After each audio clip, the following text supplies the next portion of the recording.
Okay, our final trilogy review. And I usually consolidate a lot of these dragged out trilogies, but whatever, I was in the mood to do all three of these movies individually. I do not have a lot to say about this one.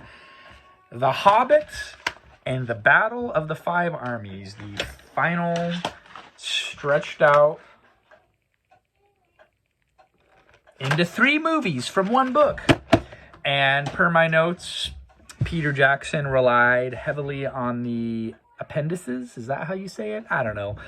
Apparently, he took a lot from those to expand this, and the Tolkien Society put their stamp of approval on this film. The Battle of the Five Armies, 2014, directed by Peter Jackson once again. Howard Shore for the soundtrack, just like all the other films. 2 hours and 42-minute runtimes, came out in December of 14. So we had 2012, 2013, 2014 back-to-back-to-back releases, and they were all shot back-to-back-to-back. Heavy CGI. We see the orc armies descending upon the Lonely Mountain, where the final battle, and then Thor and Oakenshield and all those regular guys that you've seen through the other two movies, they're all there. Interestingly enough, this was Christopher Lee's final film role, and also Ian Holm that played Bilbo in the original film and then reprised his role for the older Bilbo in this film. Great movie. I liked it just as much as I liked the second one, so I think that number 2 and 3 are kind of even for me as far as reviews, and this is not going to be a very long review. I just kind of wanted to get out there and put my thoughts upon it. I am 4 out of 5 on this movie. IMDb is 7.4 out of 10. Rotten Tomatoes, the lowest of the three films, was this one at 60%, I believe. And Google users are 78%, so they favored the second film the best, I believe, on the Google reviews. $209 million to $300 million budget. They wanted it to do over $1 billion worldwide, but it did $962 million. So it still was financially successful, but it did not hit their goal of what they wanted.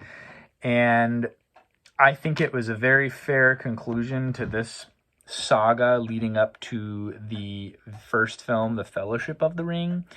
We see the transition from Bilbo becoming who he is, the conclusion of him getting the ring, and then it transitions at the end of the film right into basically the beginning of the film of the Fellowship movie. And my wife had some comments on these movies, as I knew she would, because she didn't sit and watch all of them. Let me tell you the problem. Wait. She was in and out for all three of these movies. Observing occasionally.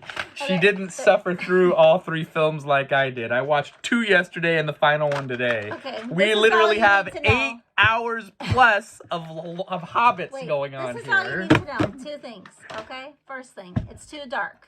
Literally. It's all darkness and fire almost the whole entire time, okay? Until it starts snowing. Then it's literally lightened up only by the snow. Second thing. Okay, that was the first thing. Second thing. Not enough romance. Okay. There was romance. You missed it. Too much battling. There was a glimmer of romance between an elf and a dwarf, although that fire was quickly extinguished. And then it's probably a spoiler, but somebody quickly says that they're not allowed to be together and extinguishes that flame. So. Your boy Orlando Bloom was in it.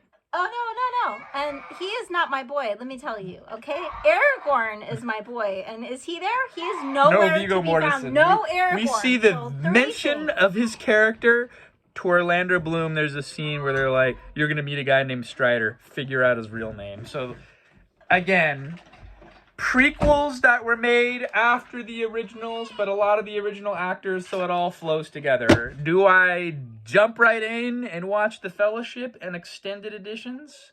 Maybe. We'll have to see. Until next time. Couldn't even squeeze 5 minutes out of this. We'll see you then, folks. I've said what I needed to say. We're done with our Hobbit journey. See you later.